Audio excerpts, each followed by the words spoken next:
Welcome back to the L.O.C.S Lounge with your boy and your host, Tim Nicholas. Tonight I am super excited because we're back in Baltimore, Maryland with a dope lady doing great things in the community.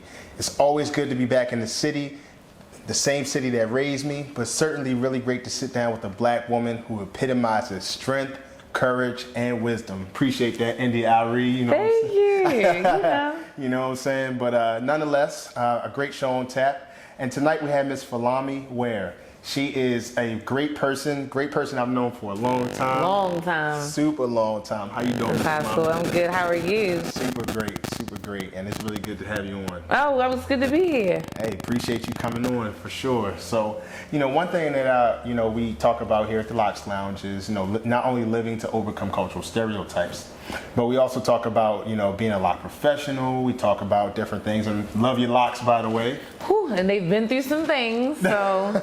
Because really, truthfully, I had a big trim like last October because my locks were down my back, but I cut them to the length you see now just because, I had been going through some things and I was just in a transitional period, so I got rid of a lot of length, so. Wow. How long you been growing your locks? It will be 12 years in this October. Wow. So, yeah. It's been a minute. Long time. Man, that's some true dedication. It is, but I can't imagine my hair any other kind of way, so. Not the perm or the doing all that. Even if I never have locks again, I can't imagine ever getting a perm. Like, even if I cut them or get like a shortcut or do a bush, not getting a perm. Natural is the way to go. Can't do it. No. Can't do it. See, shout out to this sister already. She already talking about, listen, I can't necessarily go back to the perm. No perms. They awful. Because now, even when I get like my new growth and stuff, I look at the texture of my hair and I appreciate it so much more. Like, dang, why was I getting a perm? That's crazy. Yeah. Well, it looks great. For Thank sure. you. I'm loving the coloring and everything like that. Yeah, I got this color. Actually, up in the pandemic, I'm like, let me just do something. And it was more dramatic than this. It was the whole top was like blondish a little bit. So it was really good. That's what's up. Well, you've been doing it for 12 years, so I know you got to switch it up a little bit. Just a little bit. Now, I do different styles, like either up, down, curl. Like, I just took pipe cleaners out of these, so they was like stiffer, but it was giving bulb, and I was liking it. I was like, oh, I like this kind.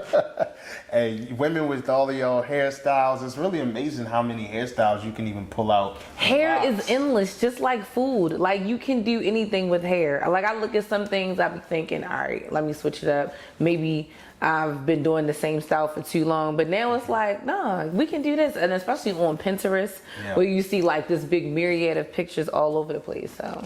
Well, you seem to be like real enamored with hair and things like that. No, it's not only hair. Listen, only because it took me a long time to learn what products to put into it, because I think that's a really important thing, knowing what you put into your hair. And you don't just let anybody touch your hair either, so that's another thing. Yeah, that's true. I mean, you got to stay loyal to who you go to because they know how to really manage your hair more than anything. For sure. Because a new person could just jack that whole mug up. And they could just have just like different spirits within them. It's like, I don't want you touching my hair, or you in my space. Your aura could be off, so. Yeah, I agree with you on that. All right, so let's kind of dive into that and kind of stay with the hair theme, right? Okay. So we know that barbershops and beauty salons, they're the cornerstone of the black community, right? So what was your first experience like when you had to go into the beauty salon for the first time? Well, I was going with my mom like back in the 90s because one of her girlfriends from childhood runs a beauty salon. Well, she was running it. I don't think she is anymore.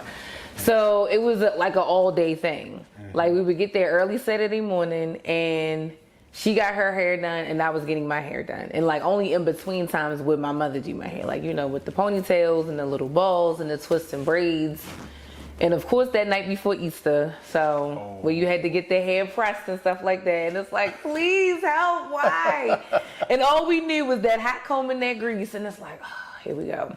But I really, really, really enjoyed it. That was where I got my first perm. That's where I really used to get into magazines like a lot. I used to read articles from like Essence, Ebony, Jet back then, which is now not even in existence anymore. But I love those magazines. It was everything. And for me, I didn't really like books because they just went on forever back then.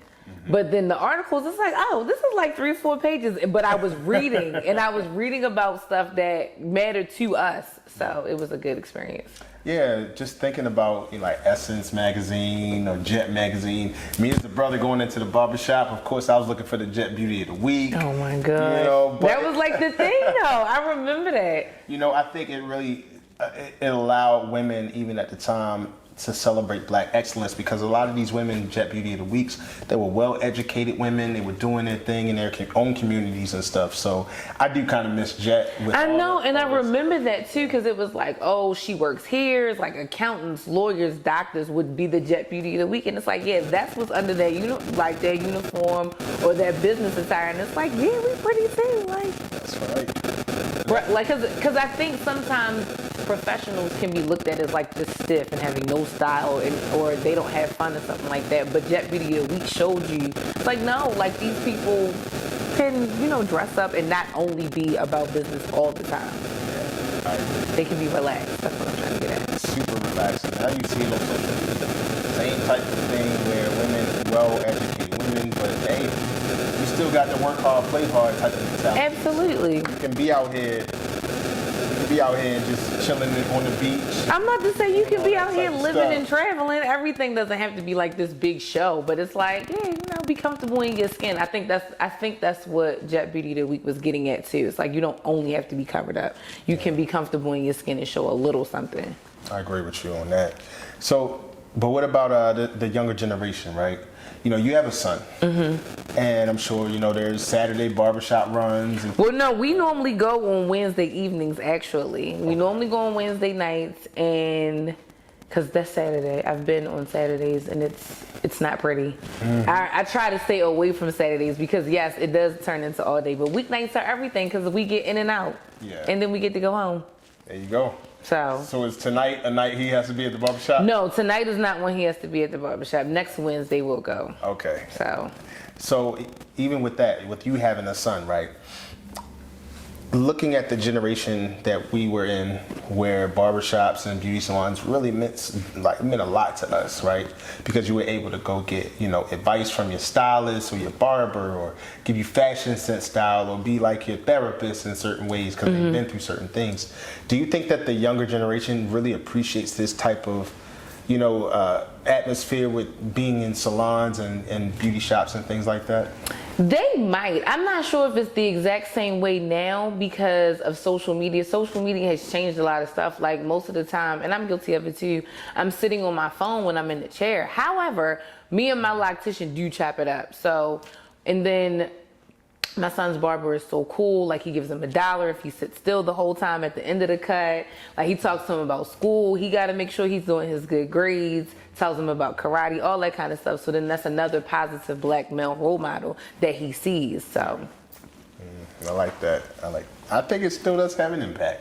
I mean, it does. And then, but for hair salons, this is what I've heard, and I don't know if this is across the board, but like women want you to come, hairstylists want you to come with your hair washed, blow dried, so that all they have to do is like style it. And I'm like, that's not fair. No. So, but yeah, that's what's going on. Really? Yes. Even in the lock world too? Not in the lock world, no. Fortunately, I have escaped that. But when women have like regular hair and they're getting regular stranded hair and they're getting like a weave or something like that, they've been told, oh, come with your hair washed and blow dried. I'm like, you taking half the service just for me doing most of it myself. That's crazy. I would agree. And for me, I would think that the shampooing part is the most relaxing part of all. That is. And then it's like, okay, so I'm washing it at home and I'm conditioning at home. So I'm only paying you basically for the style and you're charging me this astronomical amount of money. And I don't think that's fair. I agree.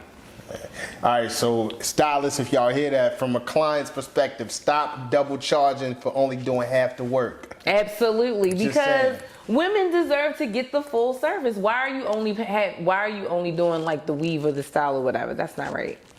It's not fair. Let's get it right. And I think a lot of the times too, I don't know if this is true, but I think some of them have moved away from like the shampoo girl, because that used to be like the thing, like girl in high school, she might want to be a cosmetologist when she gets older, so she'll wash hair, like, pick up a couple of dollars and that's it. But Now, I guess with hairstylists doing everything, they feel like, well, no, let me have the client do some of this and then I'll do the rest. So I'm like, no, that's not right.